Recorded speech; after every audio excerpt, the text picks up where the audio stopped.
Hello, and welcome back to the next episode of the Broken Man Fixed YouTube channel. I'm Brian. Coming to you live today. Well, I guess not really live because it's going to be recorded, but I'm coming to you from my hammock, sitting down along the Findlay River in Ozark, Missouri, enjoying just an amazingly beautiful day in God's creation. So, what I want to talk about today is something that's kind of been on my mind for a little bit here as of late.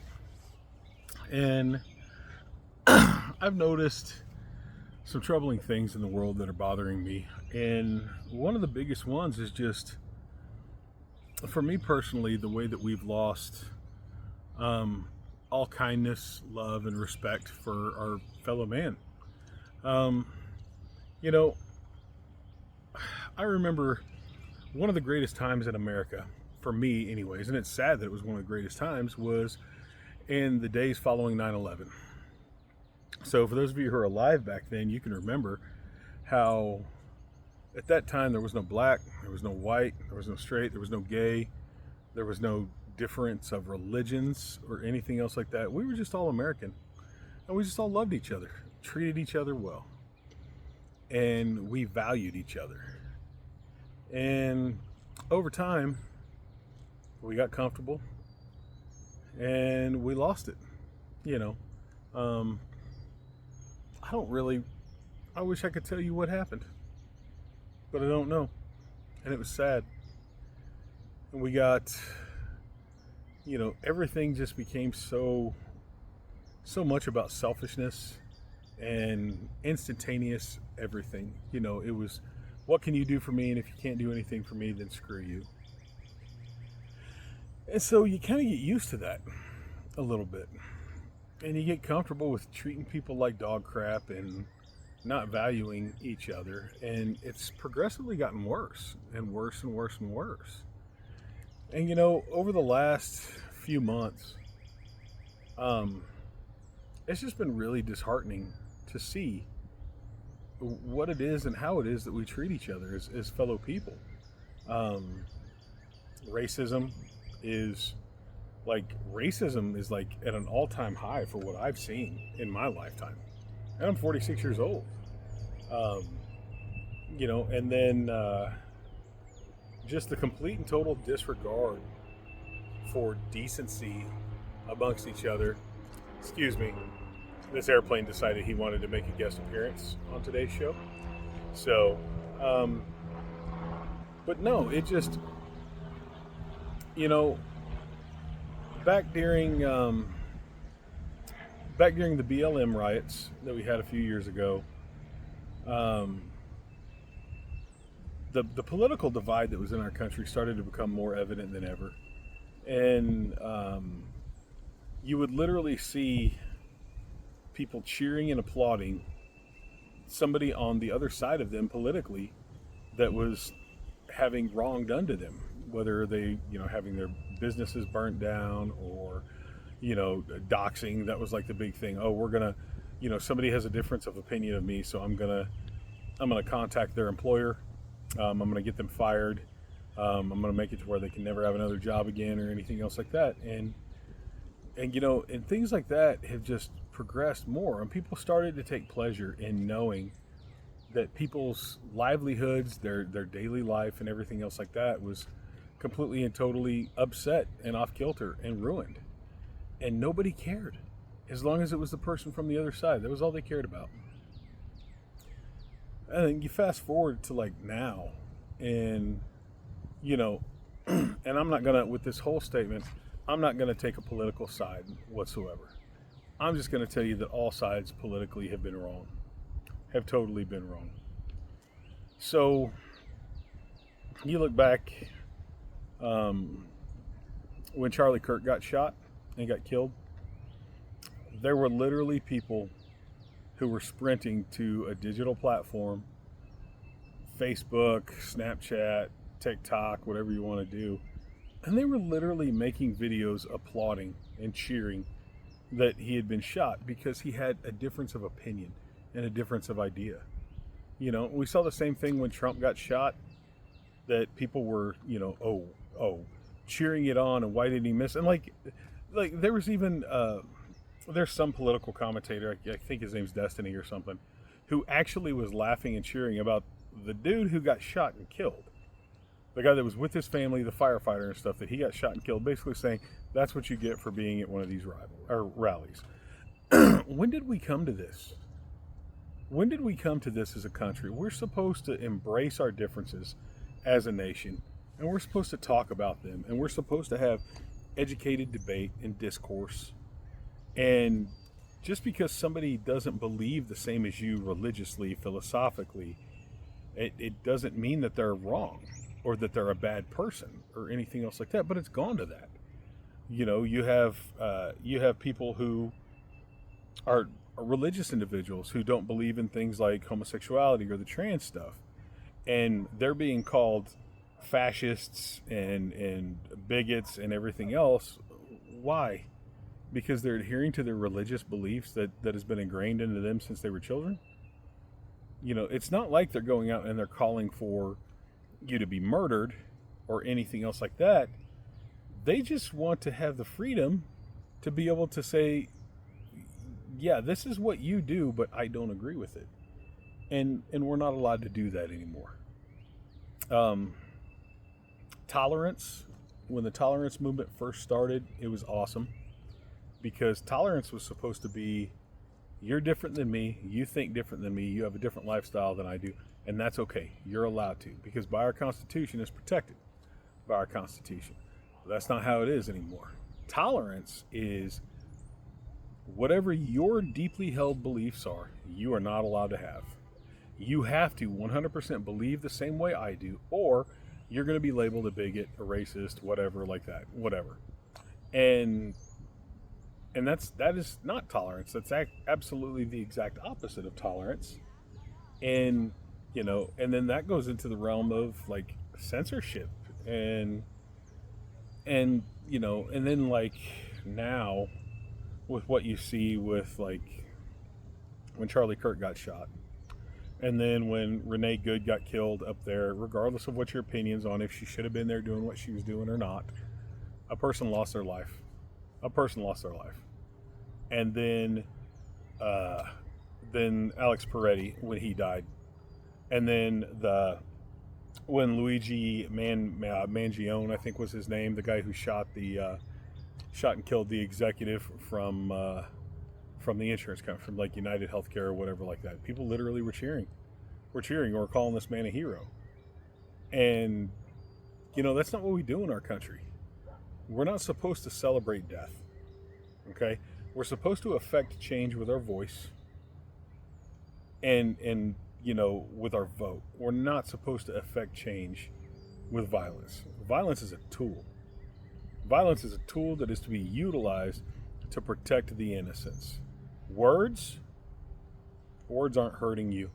If you get offended by words, you need to grow some thicker skin, and you need to realize that your words are doing the exact same thing to somebody else.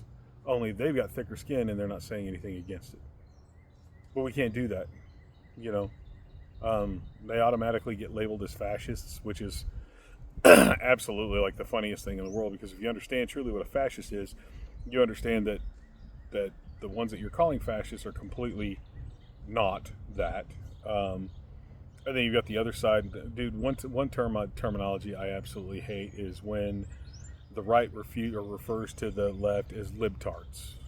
You know, I hate that. You know, liberals have their place in society. And whether you like it or not, some of their socialist beliefs we have to have in this country. We have to. And we have had since like basically the inception of the country. But because it's the other side who is saying this kind of stuff, we have to automatically fight it and all this, that, and the other. And we're feeding in, and we're being drawn into the hatred and to the divide. And here's the thing, you're not benefiting from this divide, and I'm not benefiting from this divide. Politicians, they're benefiting from it. The news media, they're benefiting from it. Everything else and I like to refer to them as the puppet masters, they're the ones who are benefiting from this. And they are proudly just keep feeding us to the fire because it feeds their agenda and it allows them to stay in power. And, I always thought it was funny because I used to be a staunch right-wing conservative Republican. Okay, now I still consider myself very conservative, but I'm very centrist-leaning in my ideals. My biggest problem is that both parties have stepped on the Constitution so much and the application of the Constitution to feed their agenda. And they'll scream from the rooftops about the Constitution this and the Constitution that. But when there's an amendment to the Constitution that's there that they don't agree with, then they want to change stuff. And that ain't cool. It ain't right. It's not what the Constitution's supposed to be. So I'm not a Republican or a Democrat. I consider myself a Christian conservative constitutionalist. I believe conservative values are an America First platform. Now, is there things that we need to do to be helping out the world? Yeah, we do. There are certain things, but we need to be taking care of our country first. And we need to love and value our fellow citizens. I have a friend who lives in Canada, and what's so funny is Americans have this like preconceived notion about the way that things are done in Canada, and everything that I had ever heard, I found out was a complete and total fallacy. It's a lie. That the majority of the stuff you hear about Canada, and that's actually kind of funny. But I'll tell you one thing. So in Canada, not long ago, there was a school shooting, very, very small town, very, very small town, and my friend lives quite a few hours away from this small town. And this small town hosted a charity hockey game to where the money was getting donated to the families, and then every household in town had like a candle in their window, and they were all doing stuff. And this was across Canada. This was literally across Canada. And it has shaken and changed that it's shaken and changed everything about Canada. And the way that they view things, the way they process things, the way that they think.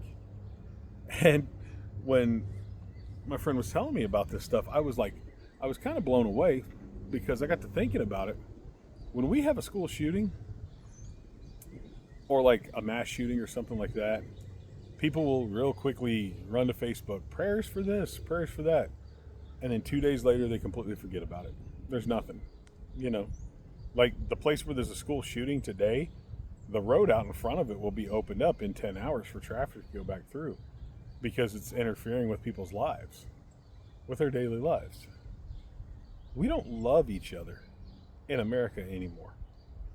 We like to claim that we're the greatest country on the face of the earth, and we like to pound our chest with what our superiority is.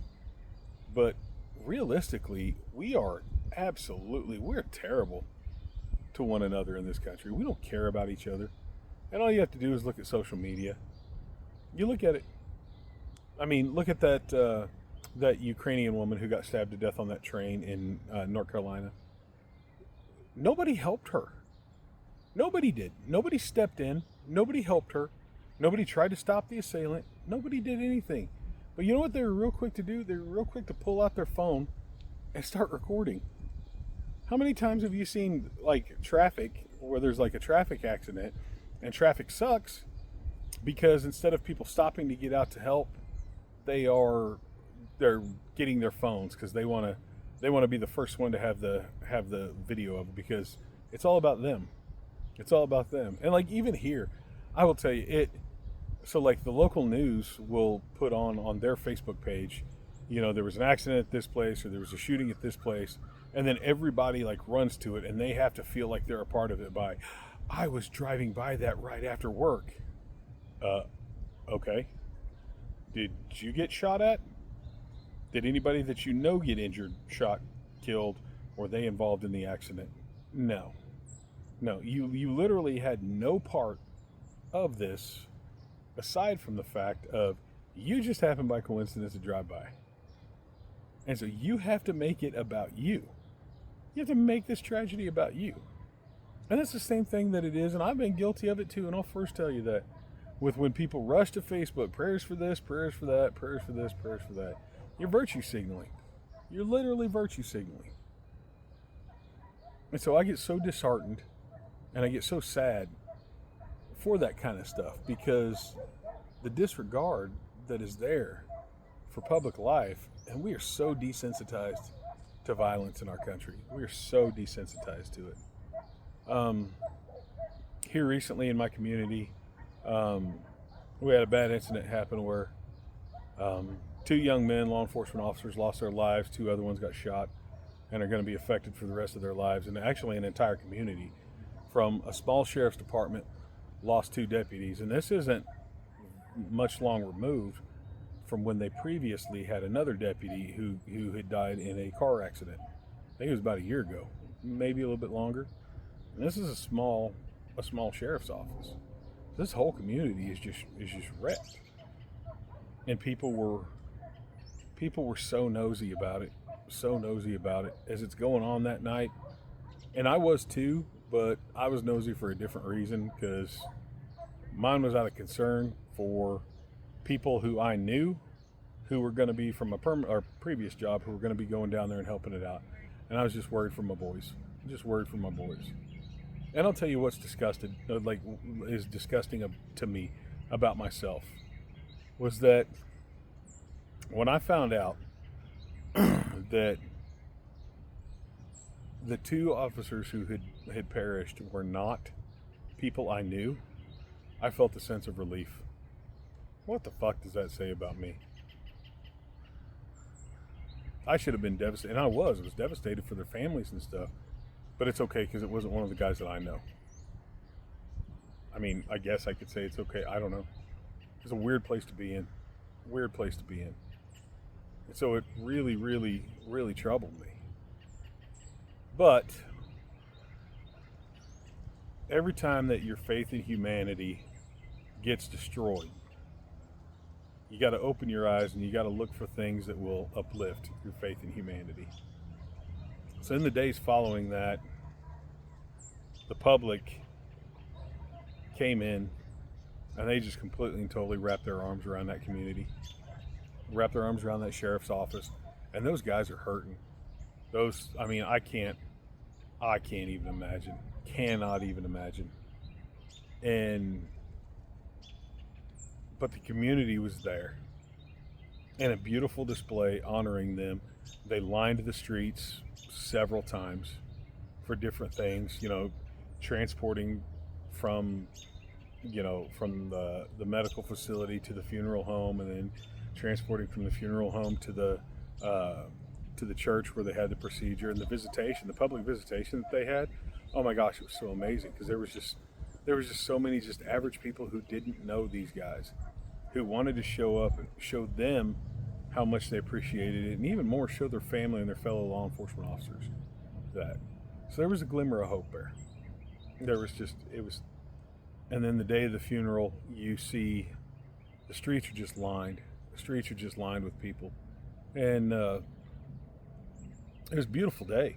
Started off real beautiful. And then right before the funeral procession started, clouds rolled in, it got cold, and it started raining. Nobody went to their cars. They stayed. They stayed out there alongside the roads, holding their flags, holding their hearts, holding their signs, because it was what was right to do to show honor to these individuals. So for all the times I get disgusted with the way that we just disavow and just, are just terrible to each other, then you see things like that, and it gives you a little bit of hope. Right now, I'm very, very concerned for my country, for the people in my country, actually for the world, with what's going on overseas. We've seen war's ugly anyways. It's disgustingly ugly. But we've seen so many innocent people getting killed. And so, like, case in point, the school in Iran where all those little girls got killed, okay? Those little girls weren't Hamas. They weren't terrorists. They're little girls that got killed. And so instead of either side coming out and being, this is an absolute travesty. This kind of stuff should not happen. They're real quickly to try to find reason that it's the other side to do it, that did it. Not to say that this is sad and this is terrible and these poor loss of lives, but, well, it couldn't have been us. It had to be them. Even so much as you have people literally that refuse to admit either side, the story of either side that they had. So they're like breaking down grainy footage, trying to identify missiles so that, this has to be this and this has to be that. Come on, people.